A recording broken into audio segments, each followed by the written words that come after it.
pada waktu mau mandi hadirin, jangan membuka aurat. Ini yang pertama, jangan membuka aurat sebelum sampai ke pemandian. Ini hati-hati, meskipun kita sesama ahli keluarga, walaupun muhrim, kita jaga itu, karena sasaran kita adalah malunya kita kepada Allah Subhanahu wa taala, tidak cuma malu kepada sesama manusia.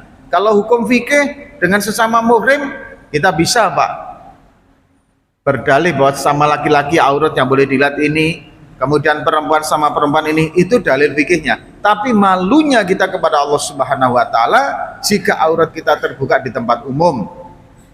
Nah, kalau hadirin mau mandi saja menjaga auratnya, apalagi di luar mandi, otomatis lebih lagi menjaga auratnya, baik laki-laki maupun perempuan. Nah, adab dalam kamar mandi sama dengan ketika kita buang air kecil, Pak. Sama, Pak. Pokoknya melangkah kaki kiri masuknya, keluar kaki kanan, kemudian berdoa dan lain sebagainya. Nah, sekarang kita bagaimana agar maksimal di dalam mandi yang tidak terkontaminasi dengan perasaan was-was. Yang pertama hadirin,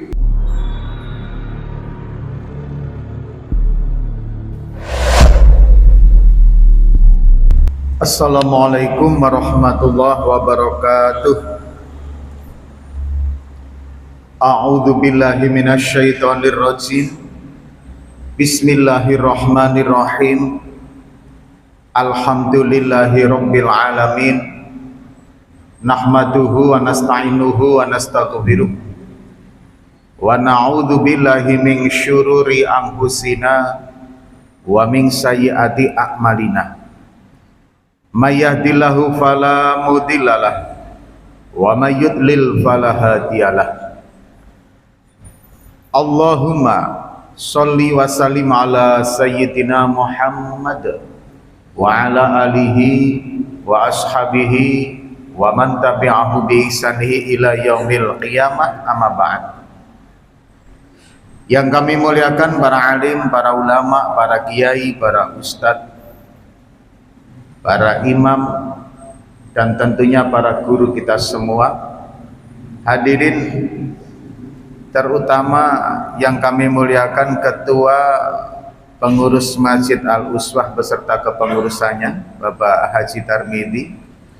Kemudian yang kami banggakan Bapak Ibu semua yang alhamdulillah hadir istiqomah dalam pengajian kita.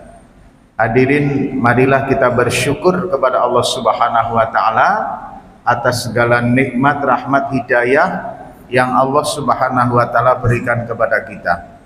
Atas nikmat-nikmat tersebut, mari kita memuji kepadanya dengan mengucapkan Alhamdulillahirabbil alamin. Salam dan salawat mari kita haturkan kepada junjungan kita Nabi Agung Muhammad sallallahu alaihi wasallam. Allahumma sholli ala sayyidina Muhammad wa ala ali sayyidina Muhammad. Bapak Ibu yang dirahmati oleh Allah, melanjutkan kajian kita dari pertemuan yang kemarin. Ini mohon maaf betul-betul diperhatikan hadirin, kalau bisa 45 menit ke depan fokus agar kita tidak salah di dalam memahaminya. Yang kita bahas kemarin adalah mandi. Jadi konsep toharoh kita, konsep istinja kita itu tidak melulu hanya sebatas membuang najis dan hadas.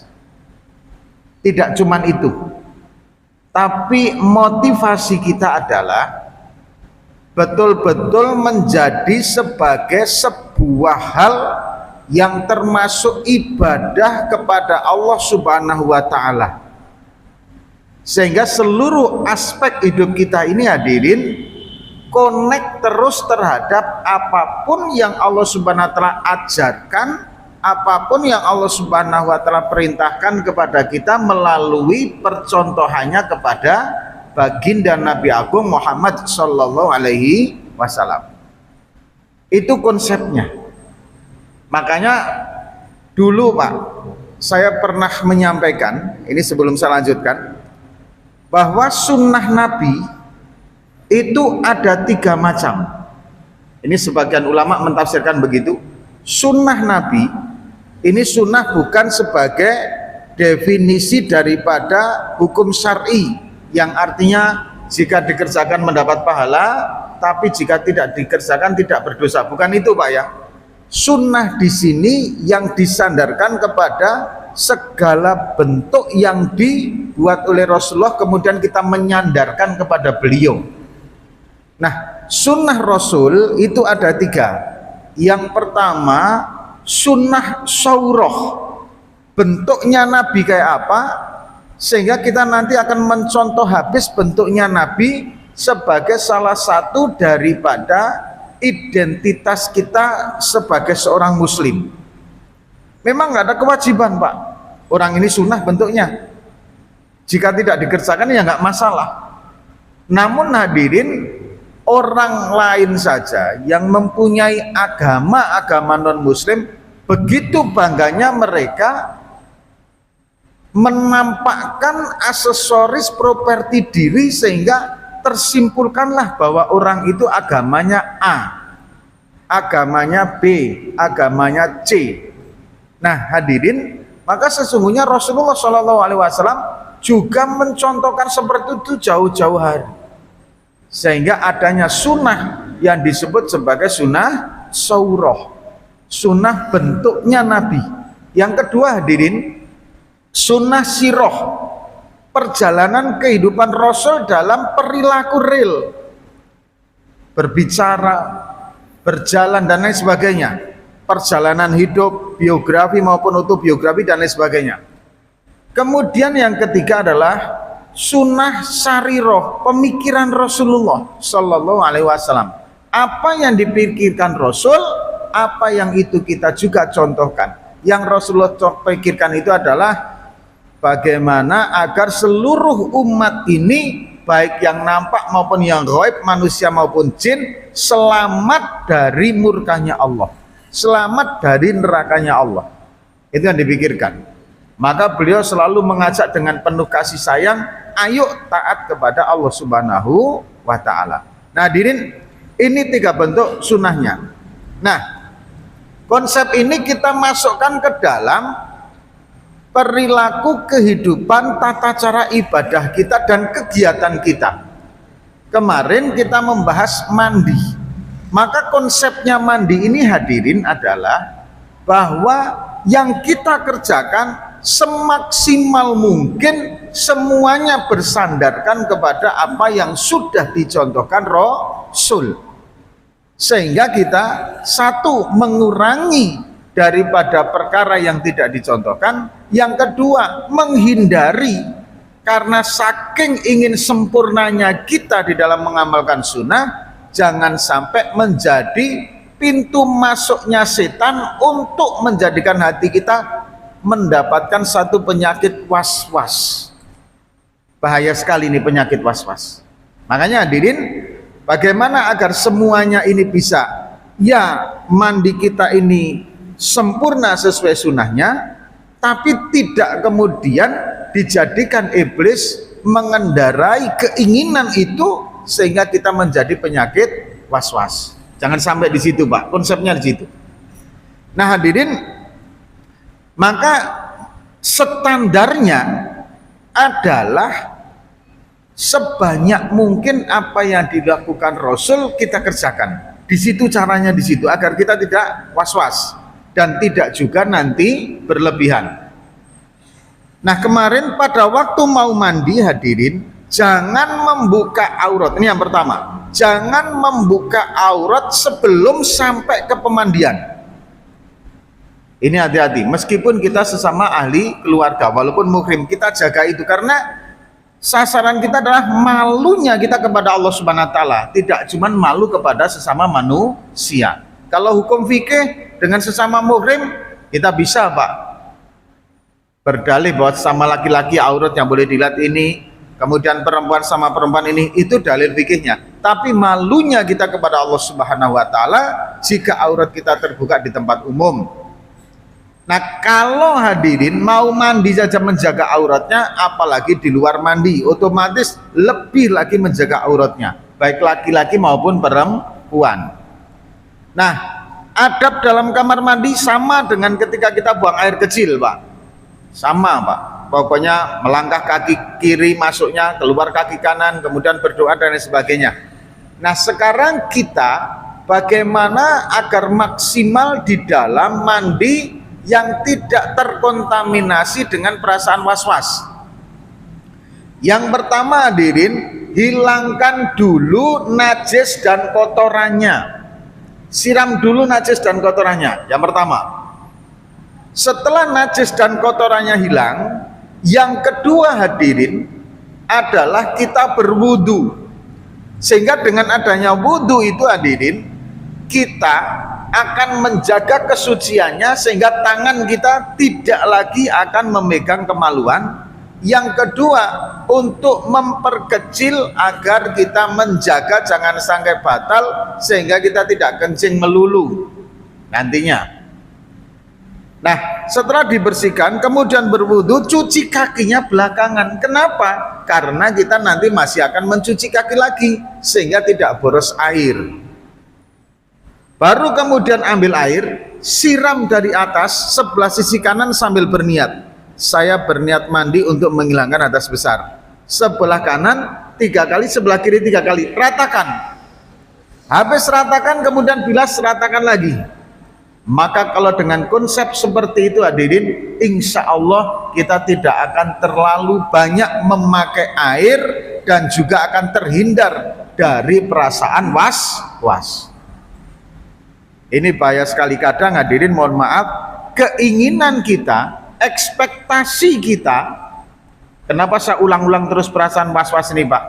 Karena ini kalau sudah terjadi susah obatnya, Pak. Susah sekali. Keinginan kita, ekspektasi kita agar kita ini mempunyai atau mendapatkan ibadah yang sempurna menurut versi kita, sehingga kadang kita ada timbul keraguan-raguan. Sepertinya ini kok belum rata ya airnya. Takbiratul ihram kayaknya belum fasih. Tangan kayaknya belum kena siku. Akhirnya dengan perasaan was-was seperti itu kita ngulang-ngulang.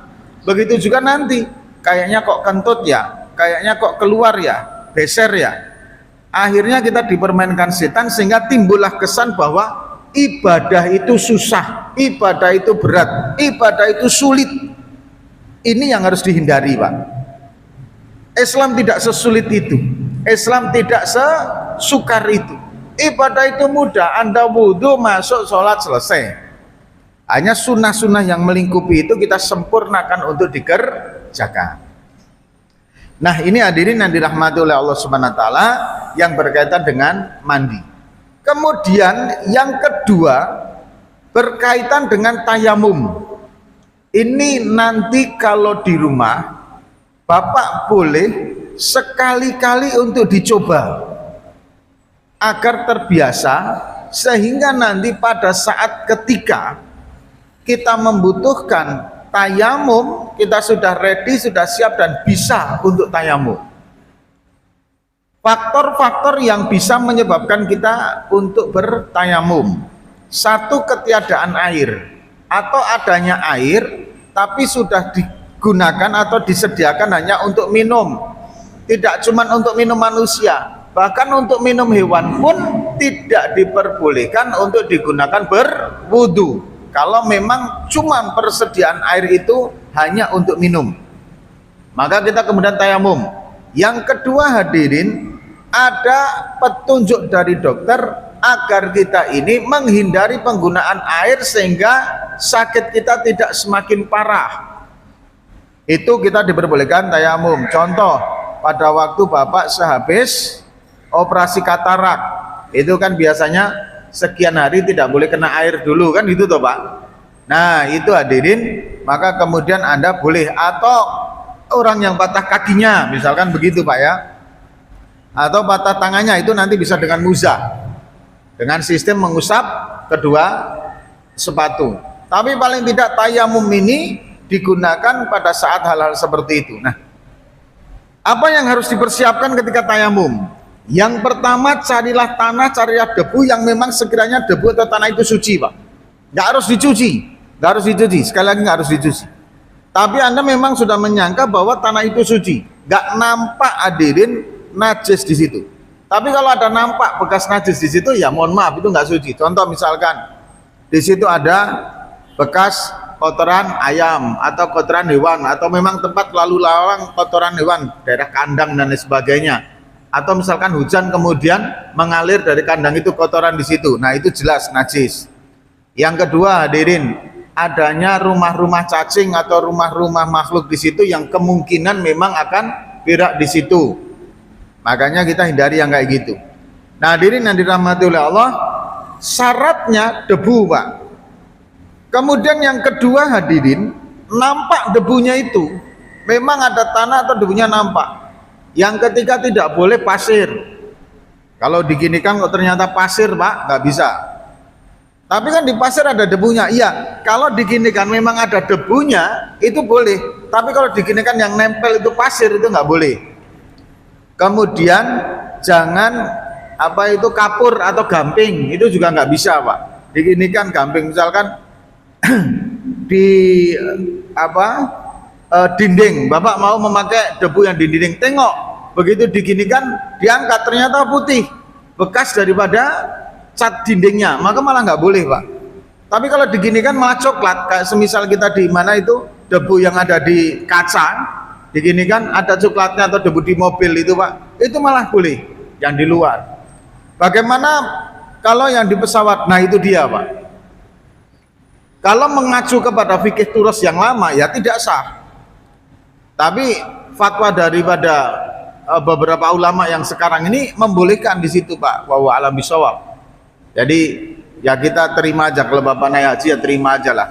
Apa yang menjadi bimbingan para guru kita, para ulama kita, ketika nanti haji misalkan ini harus sholat di atas pesawat dengan cara begini-begini, ya diterima saja. Kalau dibantah tetap akan ada alasan untuk dibantah, Pak.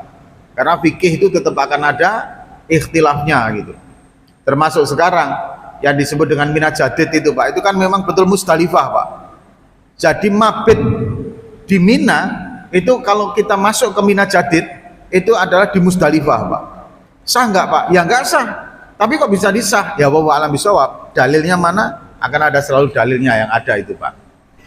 Kita lanjutkan hadirin yang dirahmati oleh Allah Subhanahu wa taala.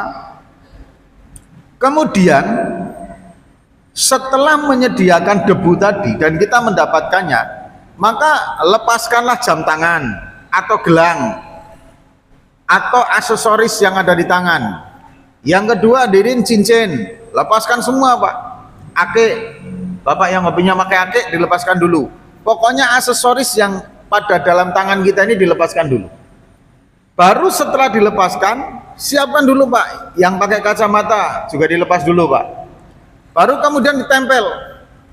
Setelah ditempel, ini misalkan lokasi tempelnya sebelah sini, tempel dulu, tek, angkat. Niatnya itu bukan menghilangkan hadas kecil, tidak, atau menghilangkan hadas besar, tidak. Anda punya hadas besar, Anda punya hadas kecil, cukup tayamum sekali untuk sekali sholat fardu. Bukan kemudian menghilangkan hadas kecil kemudian menghilangkan hadas besar, tidak. Hadirin, tayamum ini adalah li istibahati sholat, untuk mengesahkan sholat, bukan untuk menghilangkan hadas.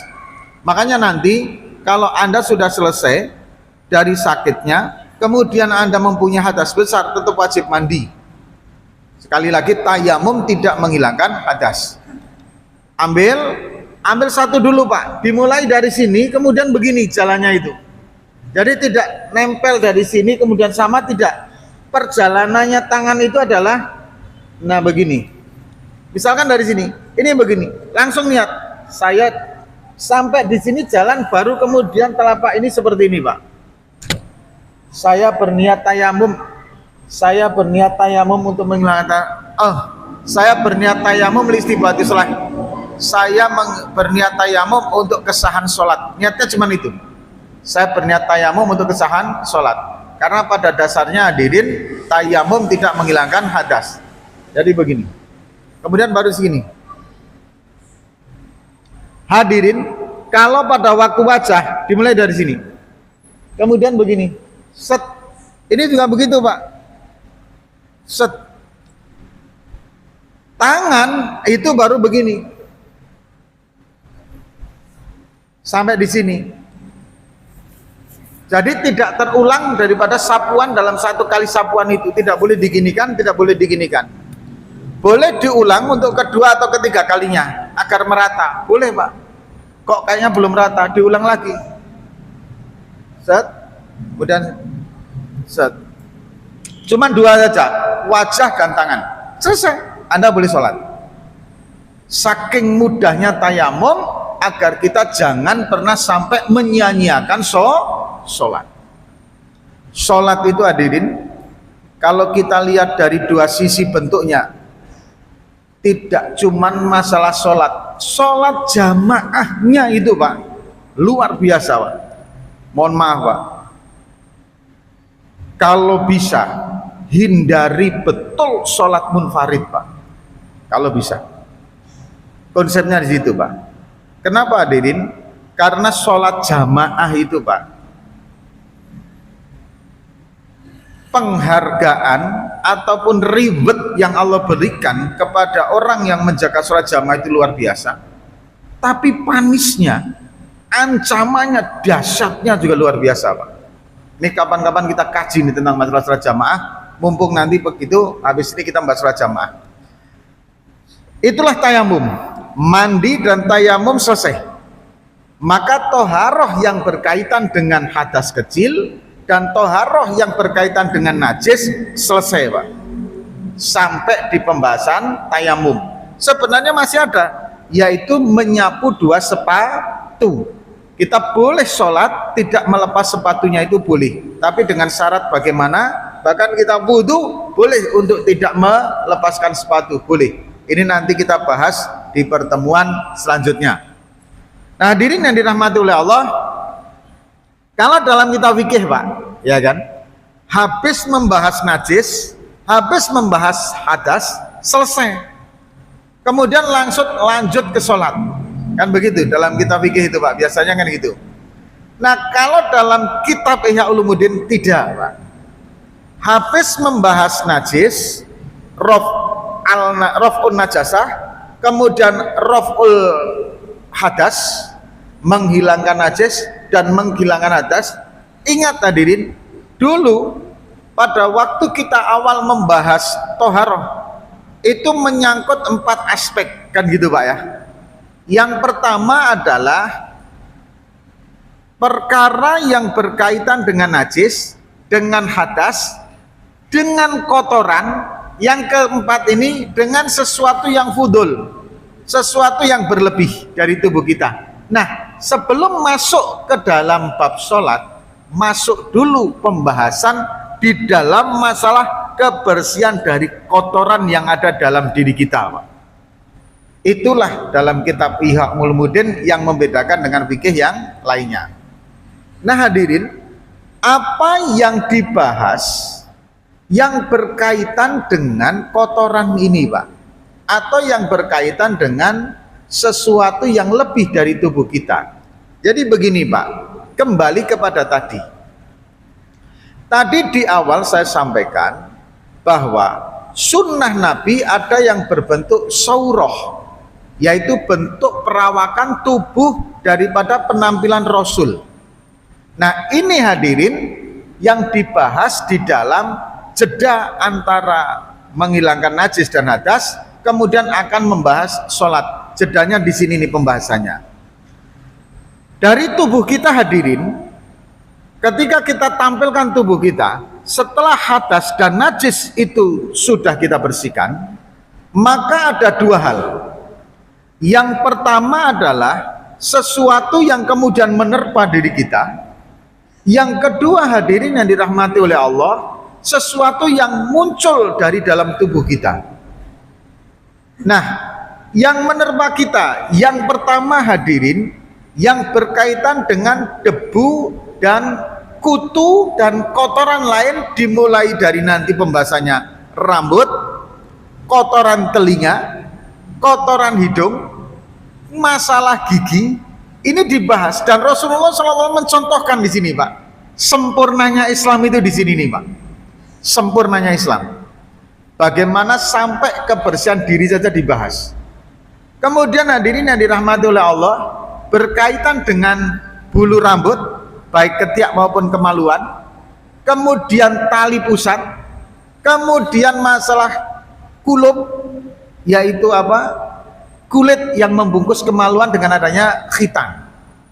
Ini dibahas di dalam hal yang berkaitan dengan kebersihan ataupun toharoh dalam bab ilmu dalam kitab Ihya Ulumuddin.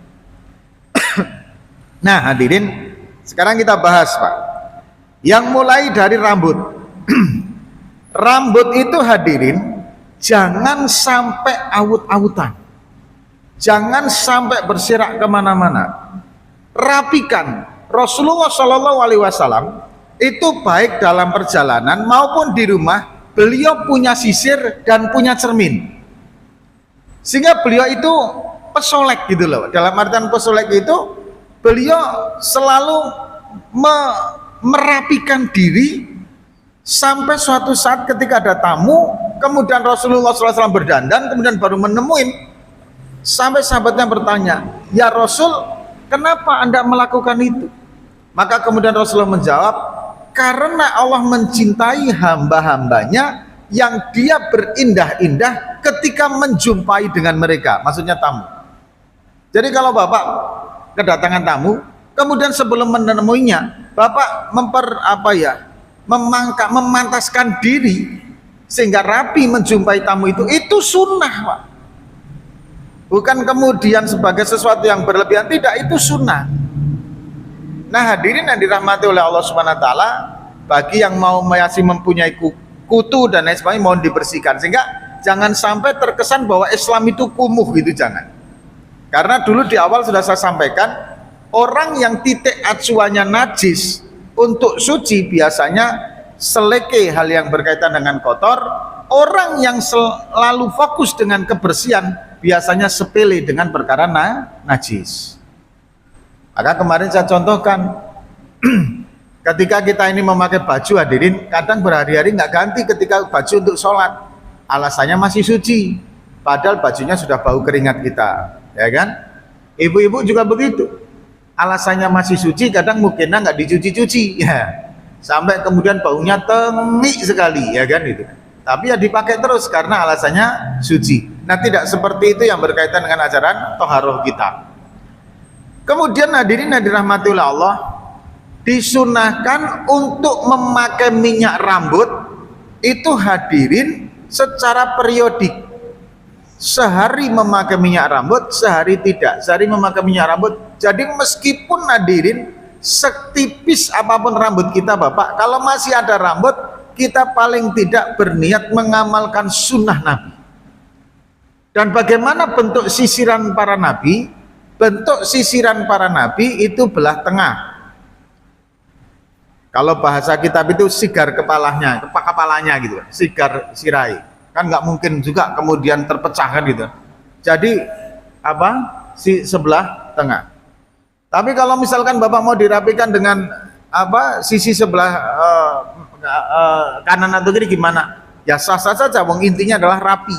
Tapi kalau mau totalitas, yang sebelah tengah dibelah. Itu para nabi. Para nabi itu rambutnya belah tengah dan selalu memakai tongkat. Itu para nabi. Maka Bapak kalau memakai tongkat sigar tengah, ya sudah mencontoh nabi. Tapi jangan mengaku diri nabi gitu ya kan. Itu kekeliruan fatal. Kemudian yang kedua hadirin, sampai ya Allah, Masya Allah Pak, dalam kitab Ihya itu, cara membersihkan hidung itu Pak, itu kotoran hidung, bulu hidung itu dipangkas.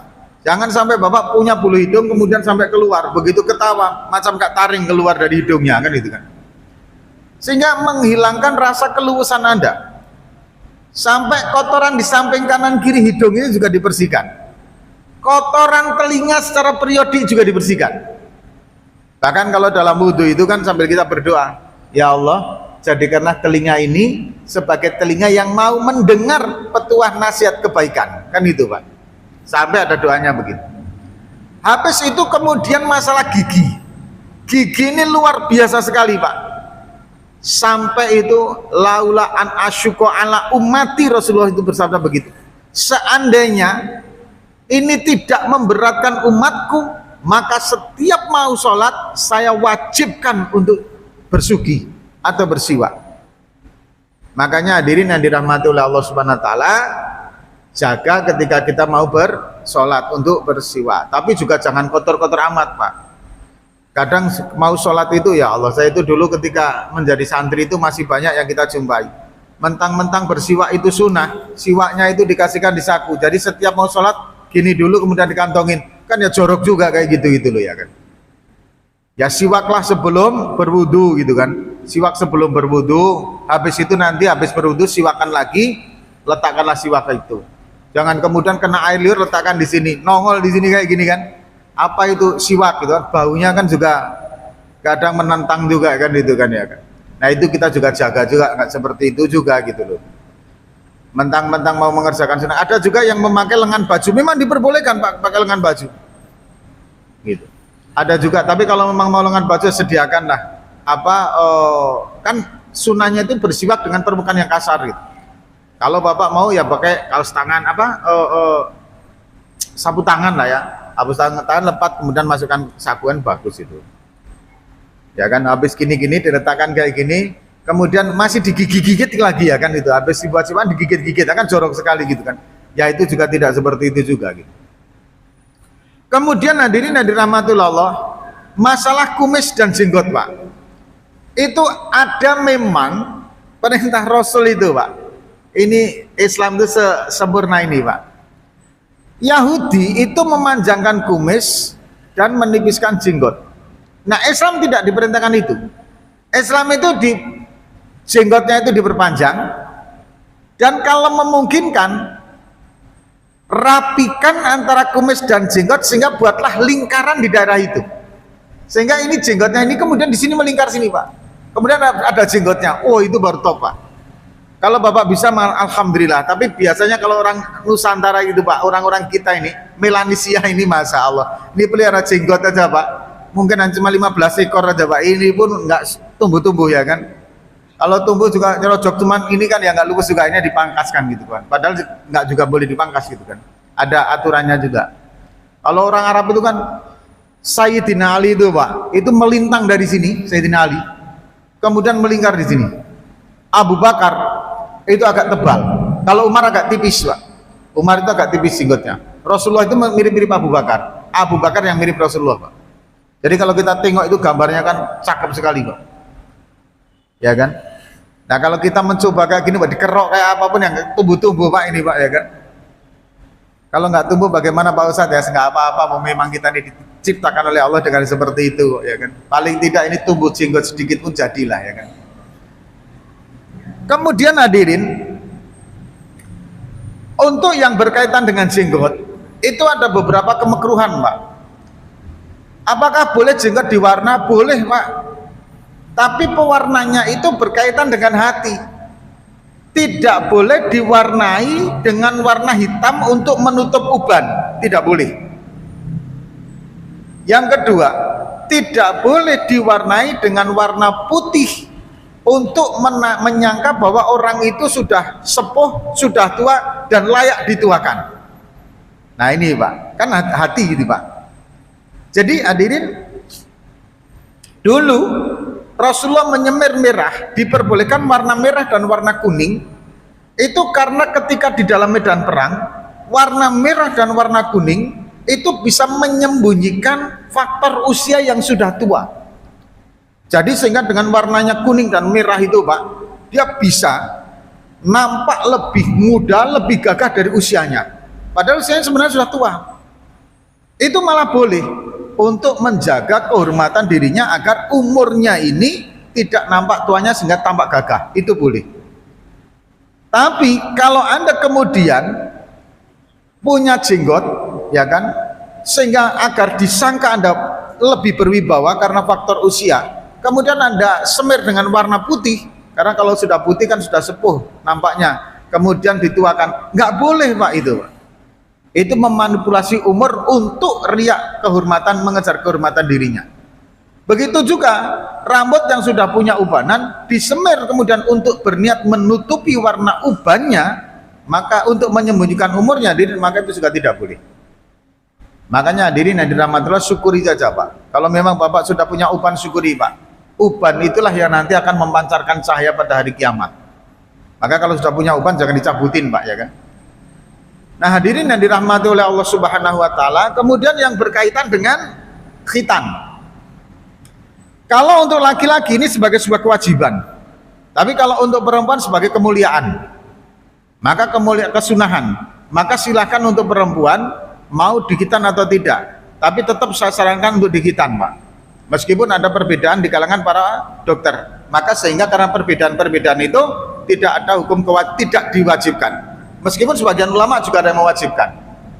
Kemudian yang kedua, kalau laki-laki wajib agar najisnya tidak terhalang oleh kulub yang ada di kemaluan tadi.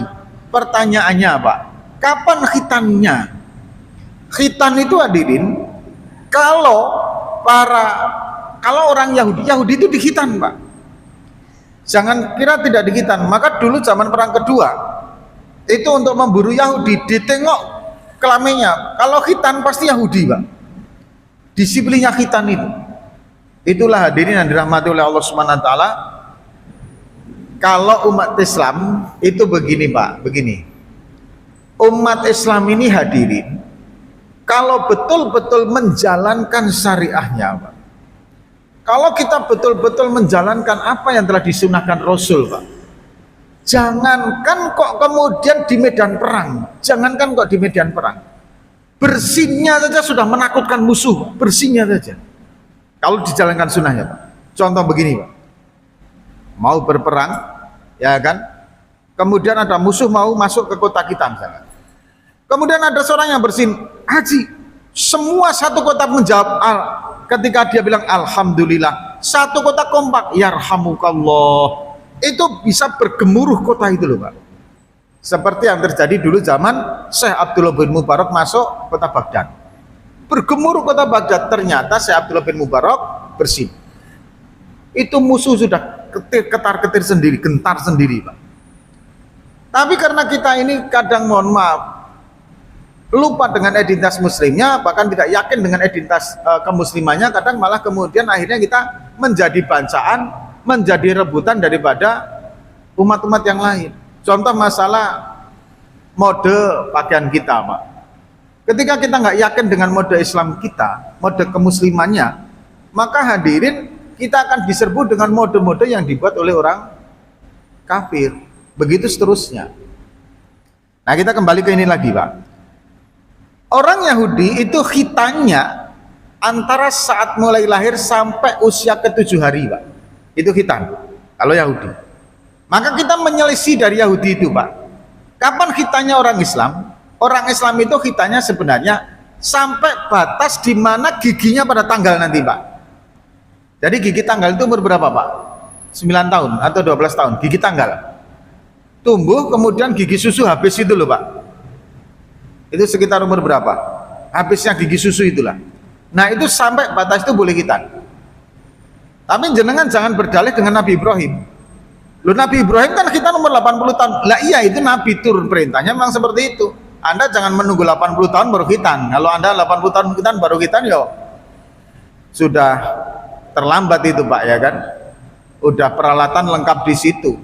Bulu sudah tumbuh, kemudian keadaan kulit juga sudah mengeras, repot lagi nanti, ya kan itu Pak.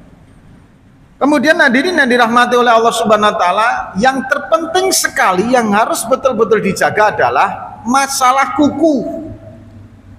Betul-betul kuku itu dibersihkan. Jadi gini Pak, orang Arab itu dulu punya kebiasaan males cuci tangan setelah makan Pak, males itu kan, sehingga ini melengket, sehingga kemudian debu-debu itu pada nempel di tangan, kukunya agak hitam. Maka pada suatu saat Jibril itu sudah membawa wahyu mau turun, nggak turun. Kemudian Rasul tanya, ya Jibril kenapa nggak menurunkan wahyu? Gimana kami mau turun sementara di sisi kalian penuh dengan orang yang mempunyai tangan-tangan yang tidak terjaga kebersihannya. Intinya di situ. sampai bisa menghalangi turunnya wahyu loh Pak. Maka hadirin yang dirahmati oleh Allah Subhanahu wa taala, mari jaga betul-betul masalah yang berkaitan dengan kuku. Jangan sampai terlalu panjang kemudian sampai hitam-hitamnya nampak, ya kan? Sudah kayak gitu Anda jualan makanan lagi Pak. Masya Allah, kan spesial sekali. Sudahlah kukunya panjang, hitam, jualan makanan. Makanan dipegang-pegang lagi. Wah, spesial itu Pak. Tapi Ustadz mohon maaf, kadang yang kayak gitu yang ramai malah pembelinya, ya alam lah, jangan percaya lah Pak, ya rezeki dari Allah Subhanahu wa taala gitu. Potong. Cara potong kuku kemarin sudah saya sampaikan. Kalau tangan dimulai dari jari-jari telunjuk sebelah kanan, bergeser ke kelingking, kemudian dari sini ke arah sini, terakhir sebelah kuku Pak. Itu untuk yang potong kuku yang jari-jari tangan. Kemudian yang kaki dari kelingking kanan terus berjalan berakhir sebelah kelingking kaki kiri. Itu sistem pemotongan kuku ala Rasulullah Shallallahu Alaihi Wasallam. Nah ini hadirin yang dirahmati Allah, kesimpulannya Bapak Ibu bahwa kita ini sebagai kaum muslimin tidak cukup, tidak cuman hanya dituntut toharohnya yang berkaitan dengan najis dan hadas, tapi kita juga ditekankan bagaimana juga menjaga apa yang menjadi penampilan tubuh kita. Berhiaslah karena itu memang sunnah Nabi, tapi jangan kemudian berlebih-lebihan. Jangan kemudian berhias untuk menyombongkan diri. Salah satunya adalah bagaimana kaitannya dengan yang izar yang lebih daripada mata kepala kaki itu Pak. Itu nanti pembahasannya karena waktunya sudah habis. Hadirin, ini dulu yang bisa kami sampaikan. Anda benarnya dari Allah Subhanahu wa taala, ada silap salahnya kami mohon maaf yang sebesar-besarnya. Kita tutup dengan doa kepada majelis. Subhanakallahumma wa bihamdika asyhadu an la ilaha illa anta astaghfiruka wa atubu ilaik. Wassalamualaikum warahmatullahi wabarakatuh.